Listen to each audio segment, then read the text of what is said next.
దేవుని మాట నువ్వు వింటే ఏదైనా కొనుక్కోవాలనుకుంటున్నావా, పొలం కొనుక్కోవాలనుకుంటున్నావా, కుర్చీ కొనుక్కోవాలనుకుంటున్నావా, బండి కొనుక్కోవాలనుకుంటున్నావా, నీ అవసరమైన ప్రతి కోరిక యేసయ్య తీరుస్తాడు.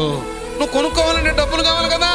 నిన్ను ప్రేమించే దేవుడు నీ కోసం అంట ఆకాశము అనే మంచి ధన నిధిని తెరుచును. నీవు అనేక జనములకు అప్పిస్తావు కానీ నీవు అప్పు చేయవు. మరి 96లో ఈ రుచి చూశానండి నేను. 1996లో ఈ రుచి చూశాను నేను. ఎవరి జేబు ఇంకా చూడను, ఎవరి బ్యాంక్ అకౌంట్ ఇంకా చూడను, ఎవరి భూషణాలు తలుపు తీసి చూడను, ఎవరి మీద ఆశ పెట్టుకోను. ఆకాశం అనే తలుపు ఎప్పుడు తెరవబడుతుందని చూస్తూ ఉంటా. దేవుడి నామ స్తోత్ర.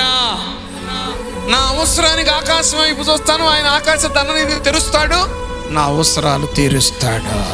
నువ్వు నేను కూడా అలా చెయ్యాలి. అట్లని అప్పు తీసుకునే వాళ్ళందరూ తప్పు చేస్తున్నారని నా భావన కాదు. సరే, షడల్ని అవసరమైంది చేసుకో, తీసుకో, తప్పు లేదు. కానీ ఆకాశ ధనాన్ని తెరవబడాలి, నీకు సమృద్ధి కలగాలి. ఆయన తెరుస్తాడు, నువ్వు అప్పు తీరుస్తావు. అనేక జనములకు నువ్వు అప్పిచ్చే స్థాయిలోకి ఆయన నిన్ను మార్చునుగాక.